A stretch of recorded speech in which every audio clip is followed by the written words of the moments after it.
አሁን ባንተ ነፃ ነኝ ፍጹም ሸክሜ ቀሎልኝ ማዳንን አውጃለሁ ቀን አርገኝ ቀን እነ ሰራዊት ፍቅሬ በምን ህግ ነው የሚጠየቁት ላላችሁ ሰዎች ምላሽ አለ። በተለይም አርቲስቶች፣ ታዋቂ ግለሰቦች ካሁን በኋላ ማስታወቂያ ስትሰሩ ይሄንን ህግ የኢትዮጵያን ህግ ማወቅ አለባችሁ። ማህበረሰባችን በማስታወቂያ መማለል አለበት ብዬ አላምንም።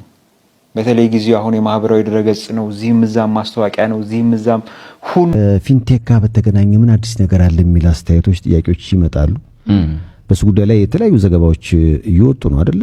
አዎ፣ የተለያዩ ዘገባዎች እየወጡ ነው። እንግዲህ በሂደት ላይ ያሉ ጉዳዮች ናቸው። ግን ስራ አስኪያጅ የፊንቴክ ኢንቨስትመንት ስራ አስኪያጅ ሰላም የተከበራችሁና የተወደዳችሁ የዩቲዩብ ቻናል ቤተሰቦች ኢትዮጵያውያን ኤርትራውያን እህት ወንድሞች በአገር ውስጥም በውጭም ያላችሁ በቅድሚያ እንደተለመደው የከበረ ሰላምታዬን እያቀረብኩ ዛሬም ከአዳዲስና አነጋጋሪ ጉዳዮች ጋር ተመልሰን መተናል። ቪዲዮ ላይክ በማድረግ እንዲሁም ለቻናሉ አዲስ ሆናችሁና የዚህ ቻናል ቤተሰብ ያሉናችሁ ቻናሉን ሰብስክራይብ በማድረግና የዚህ ቻናል ቤተሰብ በመሆን በተጨማሪ ቪዲዮዎቹ ላይ ያላችሁን ማንኛውም ሀሳብ አስተያየት ወንድማዊ እህታዊ ምክራችሁን ኮሜንት ሴክሽን ላይ በማጋራት ነገ ጥሩ የተሻሉ ማራኪ ስራዎችን ይዤ እንድመጣ አበረታቱኝ። ወደ ቪዲዮ አሁን ባንተ ነፃ ነኝ ፍጹም ሸክሜ ቀሎልኝ ማዳንን አውጃለሁ ቀን አርገኝ። ምን ያክሎቻችሁ ፈጣሪያችሁን ሙሉ ሰውነት ሙሉ ጤንነት ይዘን እናመሰግናለን? ታመሰግናላችሁ? ከዚህ ቪዲዮ ምን መማር አለብን? ሁሌም ቢሆን አመስጋኝ ሁኑ። ባላችሁ ነገር ተደሰቱ። የሚደሰት የሚያመሰግን ለሰው ጥሩ የሚያደርግ ሁሉ ይጨመርለታልና። ለአንዳንዶቻችሁ ፋራ ማለት ማይቅም ማያጨስ ወይ ደግሞ ፈታ ማይል ሰው ወይ ደግሞ አሪፍ ልብስ ማይለብስ ምናምን ገጠሬ ሊሆን ይችላል። ለኔ ግን ፋራ ማለት ምን እንደሆነ ልንገራችሁ። አንደኛ ተፍ ማይል ሰው ህይወቱን ለመለወጥ በተለይ ወጣት ሆነን ማለት ነው ተፍ ማይል ሰው እንደሱ አይነት ፋራ የለም ለኔ ማለት ነው። ሁለተኛ ፋራ ማለት በሰው ፕራይቬት ላይፍ ገብቶ የሚፈተፍስ ሰው፣ በማገባው ገብቶ ፍትፍት የሚያደርግ ሰው ማለት ነው። በማገባው እየገባ የሰው ልጅ የሚበጠብጥ ሰው ነው ፋራ ማለት። ሶስተኛ ፋራ ማለት ምን እንደሆነ ታውቃላችሁ? ስግብግብ ሰው፣ ስቁንቁናም ስኬርሲቲ ማይንድ ሴት ያላቸው ሰዎች ታውቃላችሁ? ስቁንቁን ሰዎች የሆነ ነገር ለሰው ከሰጡ ህይወታቸው የሚበላሽ ነገ በቃ ያላቸው ብር የሚያልቅ የሚመስላቸው ሰዎች አሉ። ለኔ ፋራ ማለት እነሱ ናቸው። ሌላ ማለት ነው ከሱ በታች ያሉ ሰዎችን በጣም የሚጎዳ ሰው፣ ከሱ በታች በኢኮኖሚም በምንም በትምህርትም በእውቀትም በምንም ብቻ በሆነ ነገር ከሱ በታች ያሉትን ሰዎች ለመጉዳት የሚሄድ ሰው ወይ ደግሞ እነሱን የሚጨቁን ሰው በጣም ፋራ ነው። ዋናው ደግሞ ልገራችሁ የፋራ ምልክት በተለይ ወጣት ሆነ እናትና አባቱን ማይረዳ ሰው በቻለው መጠን ማለት ነው። እናት መርዳት እንኳን ባይችል አዛ የሚያረክ ሰው ማለት ነው። እናትና አባቱን ማይንከባከብ ሰው የጅሎስ ጅል ማለት ነው። ሌላኛው ፋራ ማለት ለኔ አጉል አራዳ የሚሉ ሰዎች ታውቃላችሁ? አጉል አራዳ ነው። ይሄ ሙድ የሚይዙ ሰው ላይ በተለይ ስራ ለመስራት የሚንተፋተፍ ሰው፣ የሆነ ከትንሽ ተነስቶ ለማደግ የሚንተፋተፍ ሰው ገባችኋ? በተለይ ጀማሪ ስትሆን ሙድ የሚይዙብህ ሰዎች ታውቃቸዋለህ? በየሰፈሩ አሉ። ኧረ ልጅ ምናምን በቃ ሙድ የሚይዙብህ እነሱ ማለት የመጨረሻ ፋራ። ወይ እነሱ አይሰሩ ችጋራም ናቸው። ደግሞ ሁሉም ድሃ ነው እንደዚህ። በተለይ አጉል ሙድ ያዥ ነኝ የሚል ማለት ነው። በጀማሪ ላይ ሙድ ይዛለሁ የሚል ሰው ድሃ ነው። የድሃ የጭንቅላ የብር ብቻ ሳይሆን የጭንቅላትም ድሃ። እንደነሱ ፋራ የለም። ይሄ ሙድ ያዦች፣ አጉል ሙድ ያዦች ማለት ነው። ሌላ የመጨረሻው ግን እንደው ታውቃላችሁ? የሆነ እውቀት ለማግኘት የሆነ ነገር ሙያ ለማግኘት የሆነ ነገር ለማግኘት ማይሮጥ ሰው፣ በተለይ እውቀት ለማንኛውም እውቀት ይጠቅማል። ገባው እንደም እውቀት ለማግኘት ማይንተፋተፍ ሰው ለኔ ፋራ ነው። ካለ ጨምሩበት ሌላ እንደ አካባቢው እንደ ሀገሩ እንደ ባህሉ እንደ ማህበረሰቡ እንግዲህ የተለያዩ ሰዎች በሚያሳዩት የተለያዩ ምግባርና የተለያዩ ድርጊቶች የሰው ፋራ ነው የሰው አራዳ ነው ይባላል በተለምዶ። እናንተስ እንግዲህ በልጁ ሐሳብ ተስማማላችሁ ወይስ አትስማሙም? እርድና እውነት ቤተሰብና ራስን ማገዝ ወይስ በተለያዩ ሱሶች መጠመድ? እስኪ እንደ ጥያቄ ለእናንተ ትችላችኋለሁ። ሐሳብ አስተያየታችሁን ኮሜንት ሴክሽን ላይ ብታጋሩኝ ደስ ይለኛል። እኔ ግን እንደ አንድ ግለሰብ ራስንንም ቤተሰብንም ማውጣት መርዳት ከፍ ማድረግ እርድና ነው ብዬ አስባለሁ።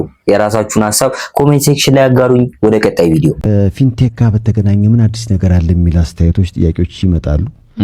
በሱ ጉዳይ ላይ የተለያዩ ዘገባዎች እየወጡ ነው አይደለ? አዎ የተለያዩ ዘገባዎች እየወጡ ነው። እንግዲህ በሂደት ላይ ያሉ ጉዳዮች ናቸው። ግን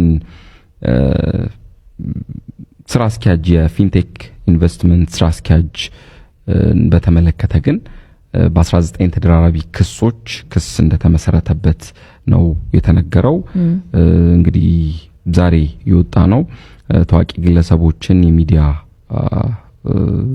ተቋማትን በመጠቀም በዱቤ የኤሌክትሪክ መኪና እናስረክባለን በሚል ከ600 ሚሊዮን ብር በላይ ከዜጎች ሰብስቧል በሚል የፊንቴክ ኢንቨስትመንት ስራ አስኪያጅ ዳንኤል ዮሐንስ እንግዲህ አቃቤ ሕግ ክስ እንደመሰረተበት ተናግሯል። ክሶቹ ዝርዝሮቹ የሚታዩ ነው የሚሆኑት። እንግዲህ ተከሳሹ ቀደም ሲል ከዚህ በፊት በሄሎ ታክሲና ሄሎ መኪና የተባሉ ድርጅቶችን በመመስረት ከ5000 በላይ ተመዝጋቢዎችን ለታክሲ ግዢ የሚሆን 24% ቅድመ ክፍያ ማለትም 247,000 ብር እንዲከፍሉ ካደረገ በኋላ ድርጅቱ ዘግቶ ተሰውሯል በሚል እዚህም ላይ ክሱ ላይ ተያይዟል።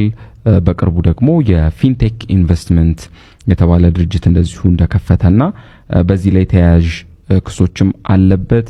የቻይናው BYD ኤሌክትሪክ መኪኖችን በ1.9 ሚሊዮን ብር እናቀርባለን በሚል እንግዲህ ማስታወቂያዎች ማስነገሩን ደንበኞች 50% ማለትም 950,000 ብር ቅድመ ክፍያ እንዲከፍሉና ቀሪውን ደግሞ በ5 ዓመት ያለ ወለድ እንዲጨርሱ በማሳመን ከ1430 በላይ ሰዎችን መዝግበዋል ነው የተባለው። ከቅድመ ክፍያው በተጨማሪም ለተጨማሪ እሴት ታክስ ወይም ቫት ለቦሎና ለታርጋ በሚል ደግሞ ከ1.3 ሚሊዮን ብር ከእያንዳንዱ ተበዳይ ተቀብሏል ነው ያለው። እንግዲህ እነዚህን ስራዎች ሲሰራ አቃቤ ሕግ እንዳለው ለማሳመን ታዋቂ ሰዎችን፣ አርቲስቶችን፣ ቲክቶከሮችን፣ የሚዲያ ሰዎችን ተጠቅሟል እምነት እንዲያገኙ በሚል ተነግሯል። የሰነድ ማጭበርበር፣ የመኪና ሞተርና ሻንሲ ቁጥር እንግዲህ ወጥቷል በሚል ሐሰተኛ ውሎችንም በማስፈረም ገንዘብ ሰብስቧል ነው የተባለው።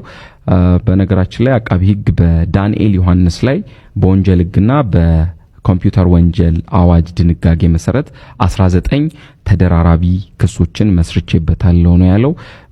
በተለይ ተከሳሹ ከዚህ ቀደም በደቡብ አፍሪካ የዓለም ዋንጫ ሰዎችን እልካለሁ በሚል አጭበርብሮ በኢንተርፖል ወደ ሀገር እንግዲህ በኢንተርፖል ከተያዘውና ከተመለሰው ግርማይ ኃይለ ሚካኤል ወይም ደግሞ አስካል ጋር የጥቅም ትስስር እንዳለውም በክሱ ተነግሯል ነው የሚለውና እነዚህ ተደራራቢ ክሶች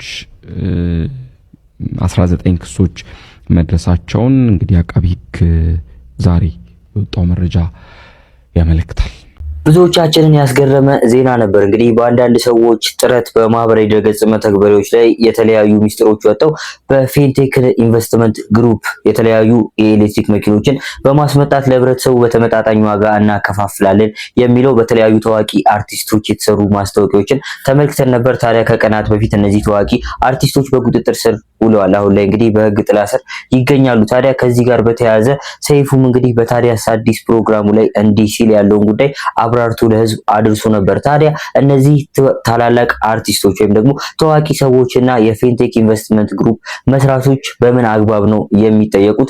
ህግስ እንዴት ነው የሚጠይቃቸው? እስኪ አንድ ቪዲዮ አለ ተመልክተን እንመለስ። እነ ሰራዊት ፍቅሬ በምን ህግ ነው የሚጠየቁት ላላችሁ ሰዎች ምላሽ አለ። በተለይም አርቲስቶች፣ ታዋቂ ግለሰቦች ካሁን በኋላ ማስታወቂያ ስትሰሩ ይሄንን ህግ የኢትዮጵያን ህግ ማወቅ አለባችሁ። እስከ መጨረሻው ተከታተሉ፣ ይጠቅማችኋል።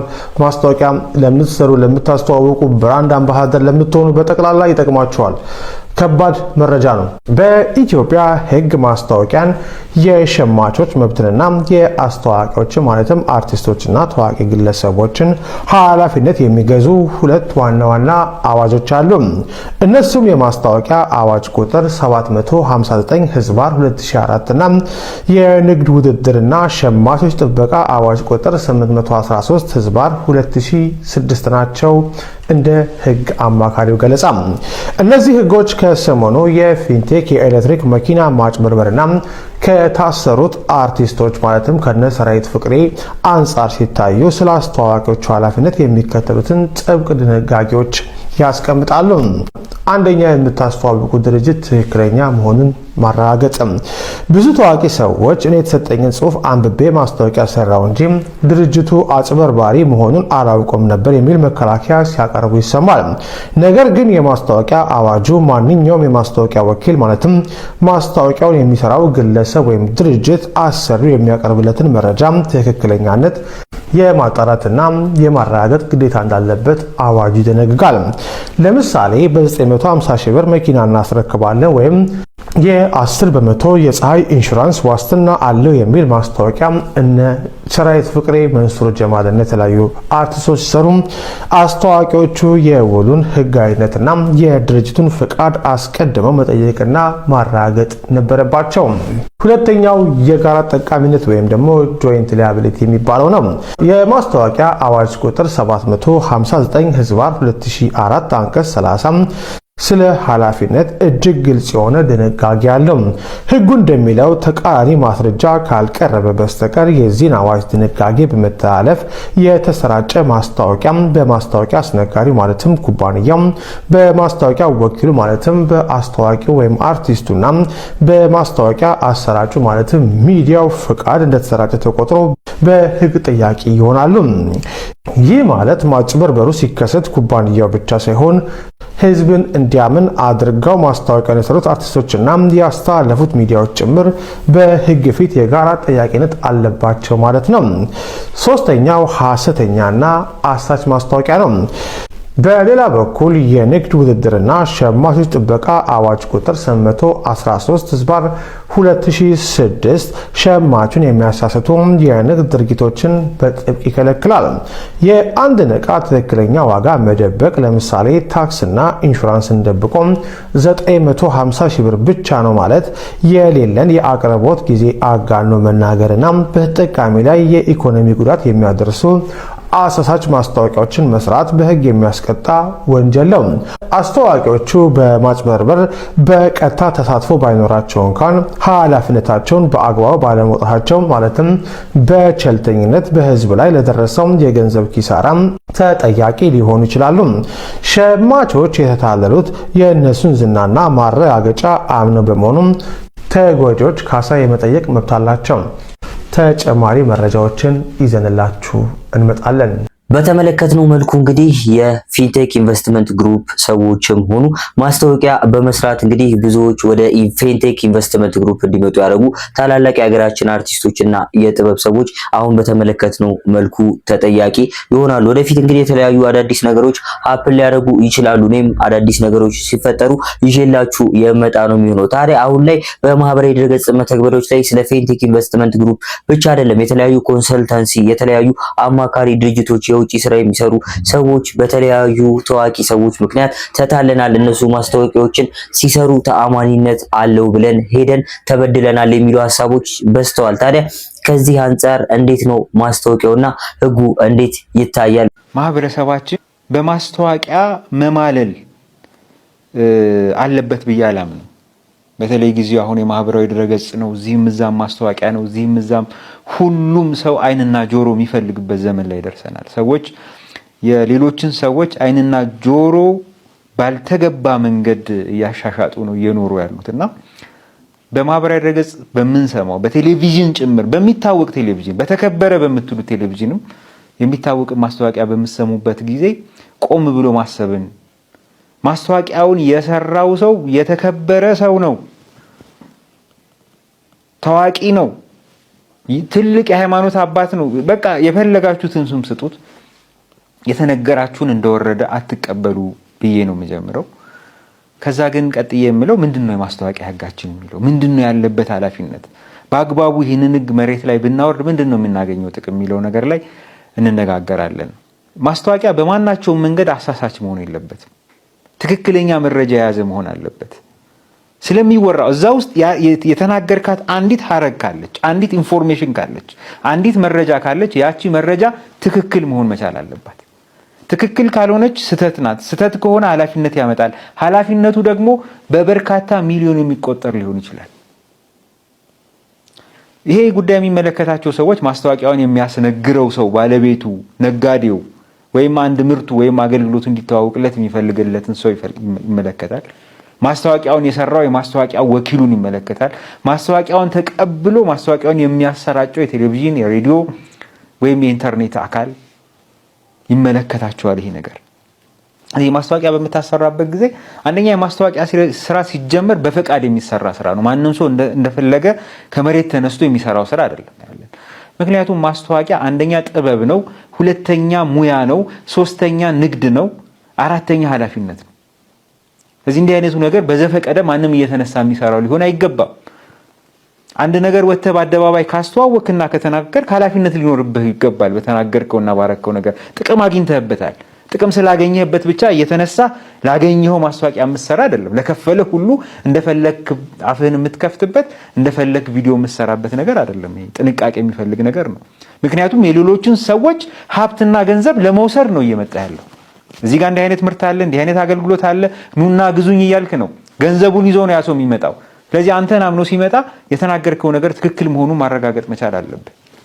ስለዚህ ህጉ አንደኛ ፍቃድ ይፈልጋል ይላል፣ ሁለተኛ ትክክለኝነቱን ማረጋገጥ አለብህ ይላል በግልጽ።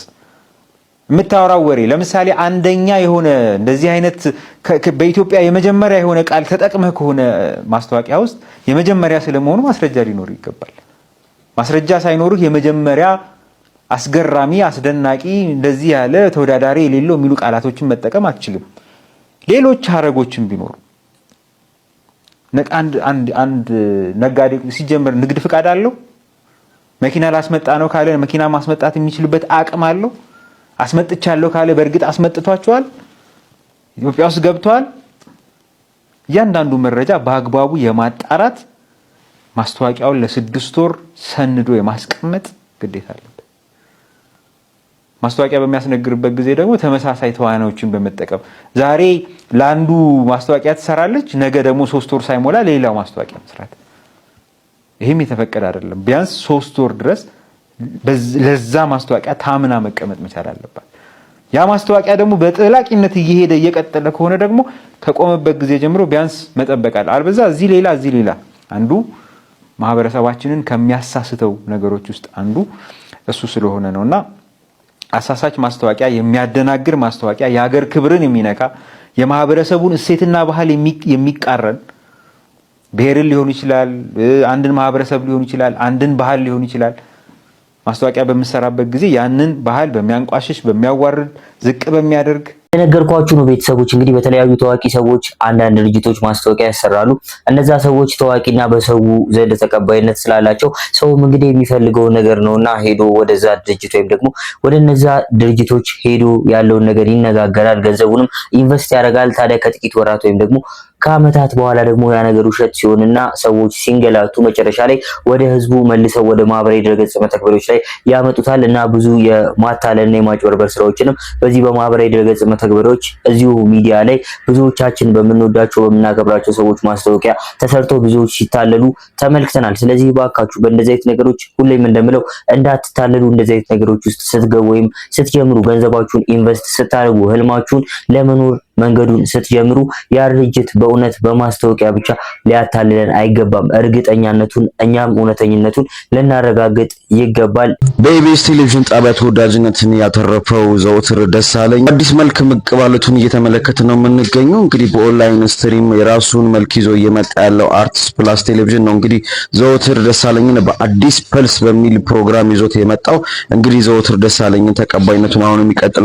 አብረን የምንመለከተው ይሆናል። ለማንኛውም ስለ ጋዜጠኛው ያላችሁን ሐሳብና አስተያየት ደግሞ ኮሜንት ላይ ጻፉልን። መረጃ ሌሎች ሼር ማድረጋችሁ እንዳትረሱ። አዲስ ሆናችሁ ፎሎ አድርጉ። መልካም ቀን። እውቁ የቴሌቪዥን ጣቢያ የምናውቀው ዘወትር ደሳለኝ በኢቢኤስ ቴሌቪዥን የተለያዩ የሚያዝናኑ ስራዎችን ሲሰራ ተመልክተናል።